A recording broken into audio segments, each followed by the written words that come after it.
Sir हम आपका पूरा नाम जानना चाहेंगे। देखिए, मैं एमडी नाजिर, भारतीय अमल समाज पार्टी राष्ट्रीय अध्यक्ष। मेरा सवाल था, आपसे सीधा सवाल था, जिस तरह से आम आदमी पार्टी दिल्ली में सरकार है, मुस्लिम समाज का भरपूर वोट दिया गया था, लेकिन उसके बावजूद वीर सावरकर को, हम तो सावर करते हैं लेकिन वीर सावरकर को बोलते हैं दूसरे लोग, उसको श्रद्धांजलि दी जा रही है, उस पर क्या आपका कहना है? देखिए, आम आदमी पार्टी की पोल खुल चुकी है। जब इन्होंने मरकज का मुद्दा उठाया था, मौलाना साहब पे उठाया था, जब इनकी पोल खुल गई थी, ये मुस्लिम विरोधी हैं।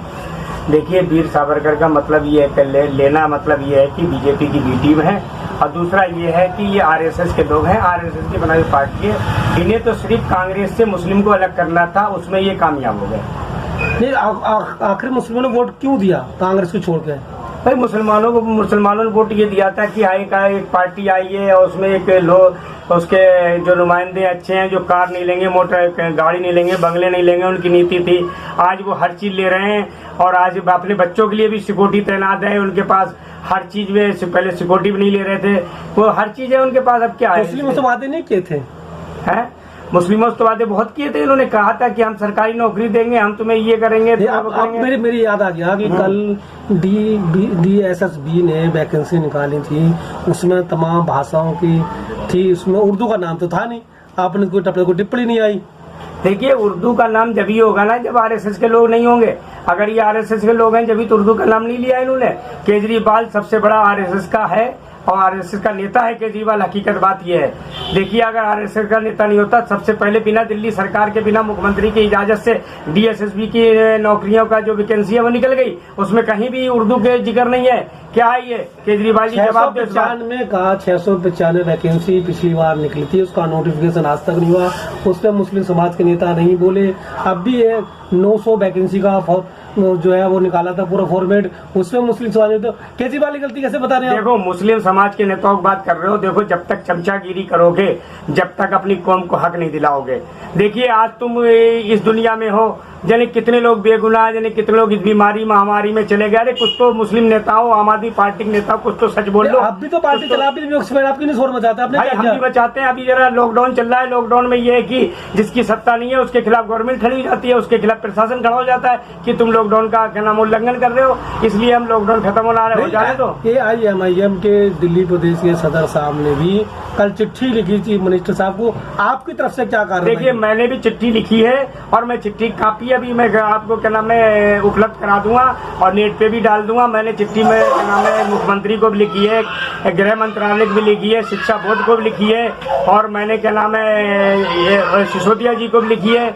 मगर क्या है, जब चिट्ठी लिखी गई है जब ही तो ये कह रहे हैं, लोकलेबाजी कर रहे हैं कि हाँ हमने भी लिखी। अरे सिसोदिया जी, डूब मरो तुम चुल्लू भर पानी में। क्यों?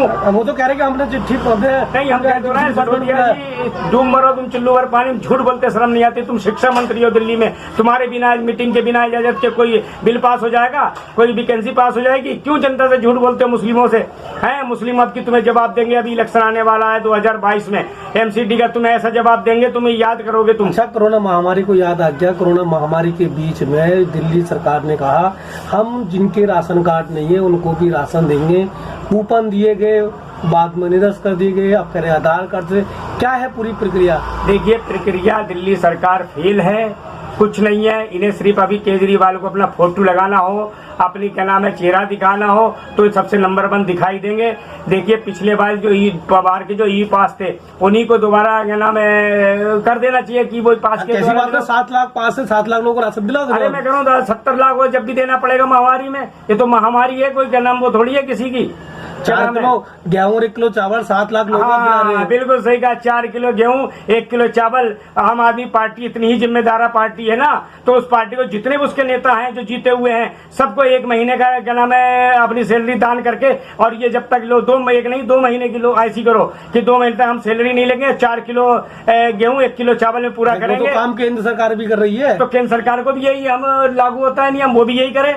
जितने MP MLA काउंसलर सबको 4 किलो गेहूं 1 किलो चावल दे, और उसके अलावा कोई मुहैया ना कराए। हम भी देखेंगे कैसे पूरा करेंगे। अच्छा, अब आम आदमी कह रहे थे मुस्लिम विरोधी है, लेकिन आप उत्तर प्रदेश क्यों नहीं कहते? उत्तर प्रदेश में 2 मस्जिदें शहीद कर दी गई, एक उस पे मुजफ्फरनगर, भी एक बाराबंकी में। हाँ, उस पे भी मैंने कहा अमन समाज पार्टी जहां भी मुस्लिमों की या किसी और की, दलित भाई की या किसी की भी नाइंसाफी होगी उसके साथ खड़ी है, क्योंकि हम संविधान वाले लोग हैं, हम संविधान को मानने वाले लोग हैं, हम वीर सावरकर के लोग नहीं हैं। इसलिए संविधान के हिसाब से जिसकी जहां जरूरत पड़ेगी अमन समाज पार्टी सबसे पहले नजर आएगी। और अमन समाज पार्टी का विजन और मिशन भी यही अब चल रहा है कि जहां संविधान के दायरे में रह के काम करे। जिस तरह से बाराबंकी और मुजफ्फरनगर में मस्जिद शहीद की गई, विपक्ष की तरफ से कोई ऐसी कड़ी आवाज नहीं आई। देखिए विपक्ष क्या है, विपक्ष भी कमजोर है और कमजोर के साथ बोलना नहीं चाहता। कमजोर है, बिल्कुल जानते मानते कमजोर है। और दूसरी बात यह है, विपक्ष ये चाह रहा है कि इन्होंने हिंदूवादी बात करके, हिंदू की बात करके अब इन्होंने सत्ता हासिल करी, क्यों ना विपक्ष भी इन्हीं की राह पे सोच रहा है कि हम भी इसी तरीके की नीति अपनाएं और सत्ता को हथियाएं। सबसे बड़ी बात यह है, देखिए अगर ऐसा ना होता तो सबसे बड़ी बात, अब एक बात और आती, लोग कहते हैं बीजेपी ये कहती है और आरएसएस ये कहती है हिंदू खतरे में है। अरे हिंदू अकबर के जमाने में खतरे में नहीं था, मोदी के जमाने में खतरे में, बिल्कुल भाई खतरे में, ये मानता हूं मैं। वो कैसे? देखिए जिसका अंतिम संस्कार नहीं हो पा रहा और जिनके पास पैसे नहीं, वो क्या नाम है, उनकी लाशें कुत्ते जो कौए गिद्ध नोच रहे हैं। कितनी शर्म की बात है मोदी सरकार। बाकी में तुमने सही कहा कि हिंदू खतरे में, ये बात हम नहीं मानते, अब मुझे मानना पड़ेगा। आज तो आप हिंदू खतरे की बात, तो आज उन्होंने केंद्र सरकार ने जो है वो नोटिफिकेशन जारी किया जिसमें कहा गया सीए के तहत जो है जो विदेशों में हिंदू रह रहे हैं उनसे आवेदन मांगे शरणार्थी जो 2014 से पहले यहाँ निवास कर रहे हैं, जो आगे हैं यहाँ पर, उनसे आवेदन मांगे यहाँ की नागरिकता देने के लिए। आप हिंदू खतरे की बात कर रहे हैं, हिंदू नागरिकता दे रहे हैं। बिल्कुल मैं बताता हूँ, अभी अमित शाह ने कितना प्रोपेगेंडा अपनाया, गृह मंत्री ने कि सीए लागू करेंगे। अरे जो पहले पाकिस्तानी इंडिया में पड़े हैं उनको तो पहले पूरी मुहैया करा दो। पता है तुम्हें 25 हिंदू उसमें मर गए, हिंदू भाई मर गए जो सीए के इंतजार में आज तक पड़े हैं। ये बीजेपी सरकार है, झूठों की सरकार है, जुमलाखोरों की सरकार है। आपने सुना एक बहरूपिया होता, नाम आता बहरूपिया। बहरूपिया का मतलब होता बदल बदल रूप बदल बदल के जनता के आगे आना और जनता का दिल खुश करना और कुछ नहीं करना।